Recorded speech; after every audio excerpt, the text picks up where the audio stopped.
Can you imagine how many pieces of wood there are in this house? In today's programme, pupils at Key Stage 2 become house history detectives. You can tell me what mark is up there. 1V. 1V.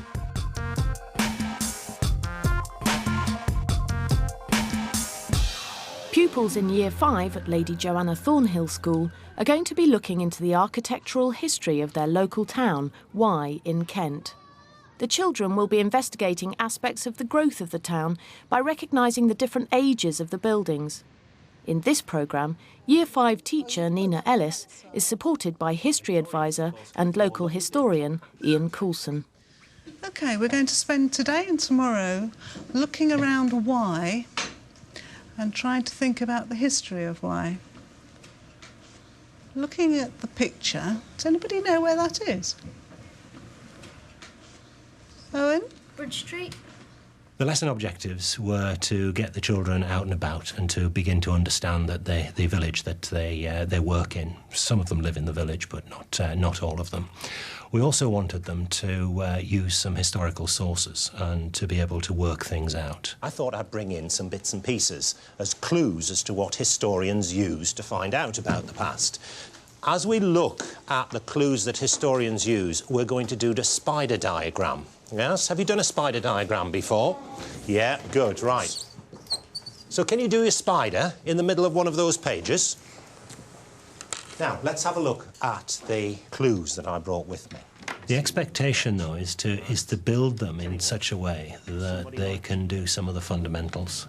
So we'd be expecting the children at the bottom end of the ability range to be using the clues and, with assistance, manipulating them. Now, that is a shoe from the Middle Ages, a long, long time ago. But it's one of the sorts of clues that historians use to find out about the past. In other words, historians use objects, don't they, to find out about the past. I think a lot of the children learn more from actually seeing what they're working with than just being talked to. They will remember particularly physical sort of experiences rather than just textbook lessons. Used to find out about the past. Ah, what's this then? Ah, books, maps. To become house detectives, the children need to get used to looking at clues and evidence and using them to construct a story. Ah, right. What have we got there? A map. A map. Having grasped the idea of the range of clues available to them as historians, Ian reminds the children of one crucial piece of evidence which surrounds them every day. You looked at something on the board, didn't you? First thing with Mrs. Ellis. Yes. What did you look at on the board? We looked at a street of Wye. A street of Wye. And what was in that street? What was in the street? Houses. And Houses, that's right. Now, is there anything missing from our list of clues that we've got on the board here? Anything missing? buildings. Buildings, that's right, buildings, you see. So let's put buildings on, shall we? Because that is the clue that we are really going to be using over the next couple of days. OK, and what I'd like you to do is to try and take those pictures and put them on either side of that big image with new and old, yeah? Put the new ones on the left-hand side and the old ones on the right-hand side. OK, off you go. Let's see what you can do. That's definitely old. The children enjoy the straightforward comparison between old and new. It's an accessible way in to thinking about houses and their history. Houses now, you wouldn't actually see that bit there, would you? What do you think that bit there was? An old window. You know, houses nowadays tend to have garages. What we're going to do is, Mrs. Ellis has a specially arranged sunshine for us. We're going to go out on an expedition. And you're going to go out as historians who have got a quest, right? And that quest is to take some photographs of buildings in Wye. OK, come on then. The pupils are divided into groups.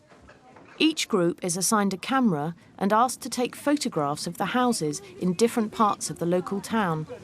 They really enjoy the game of trying to work out what's old and what's new. Do you recognise it? Yes, it is. It's the one we had on the screen this morning, isn't it? Yeah, well done. So, are you going to take a picture of that one? Get it lined up. Make sure we get face. Mind your fingers aren't over the lens. I think photography is a good way of the children taking possession of what they're actually seeing, so that they then feel much more interest in the detail of it, choosing what they want to take the picture of, and then using it afterwards. They're really highly involved because of that.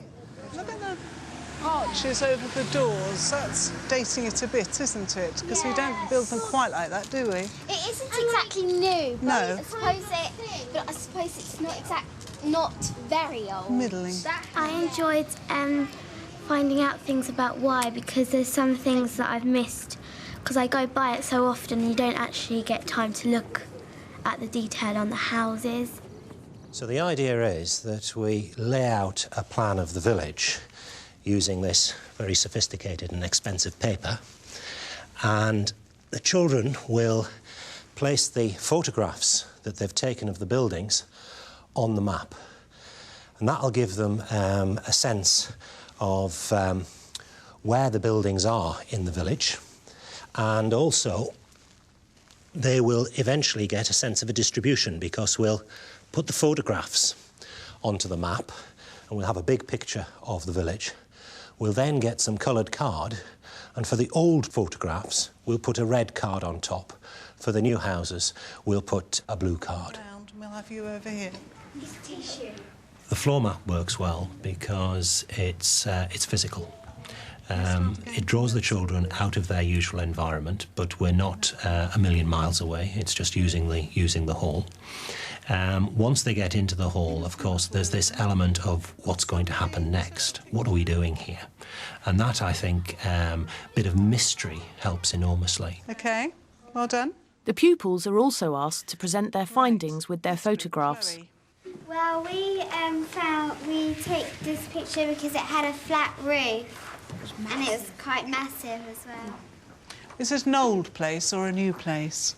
Quite old. Quite old. It's got a massive roof, hasn't it? Yeah. It's called a cat something or other roof, cat slide, which I always like the sound of. The other side of it, of course, is that for many children who are kinesthetic and sort of spatial learners, actually getting up and physically doing the work makes all the difference. So, if we look at the village of Wye, with the information that we've gathered as historians, and because we know the difference between old houses and new houses, we can actually tell which is the oldest part of the village. And the oldest part of the village, of course, is the centre here, isn't it? Which is where we've got most of the red cards. It's really useful to use local historians because of their inside knowledge of the place that you're studying.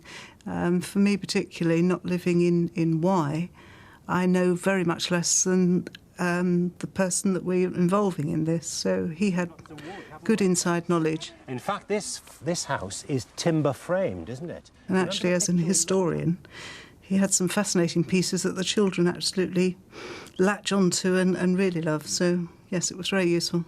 Now, what we're going to do now is to have a look at some old maps, because those old maps are going to tell us how the village has grown and got bigger. So what I want you to do with these maps is to try and put them in order. Which do you think is the oldest map? Which do you think is the newest map? Now, you can work this out, of course, because the oldest part of the village is where? Just remind me. The oldest part of the village is in the centre. Right, so let's see if we can work out which was the oldest maps. Start shuffling them around, put them in order. Because the children are familiar with the local area, it's much easier and more enjoyable for them to work with local historic maps. They can see at a glance how the area has grown and changed over time. School was there, then it came round there, so that must be Wye School. So that one doesn't actually tell you anything, it just tells you all the... Yeah, but I think that... So the aim really is to draw them into a fundamental understanding of how things have changed in Wye. But we're not trying to make them into experts in terms of Baroque and Rococo architecture. We're beginning with a simple understanding of old and new.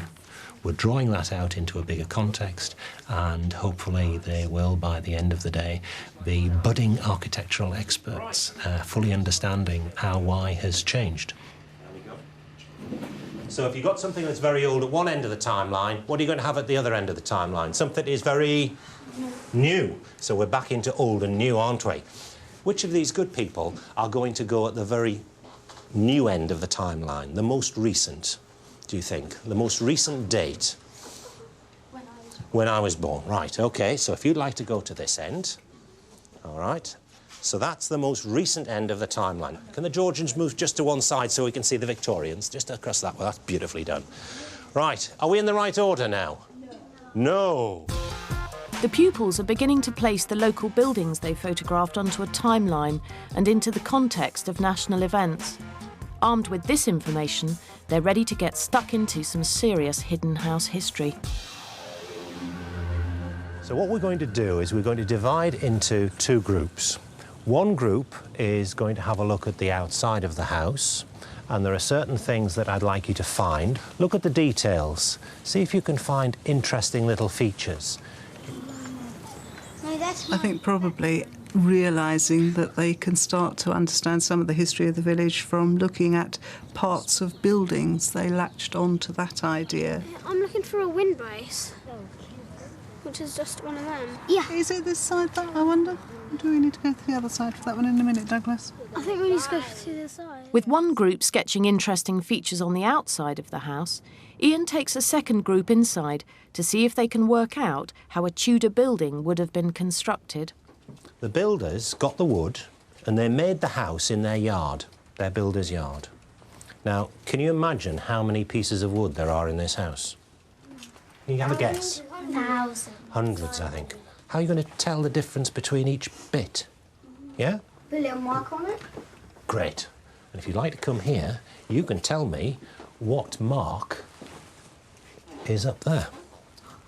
1V. 1V. 1V is 4. Yes, is 4. Right? Roman numerals, yeah?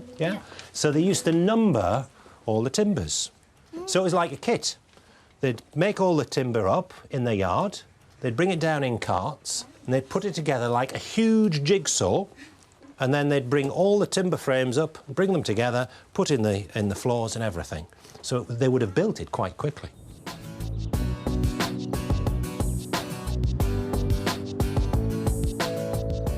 Right, slowly up. You see there's an X and a 3. Does anybody know what you call a fireplace like this?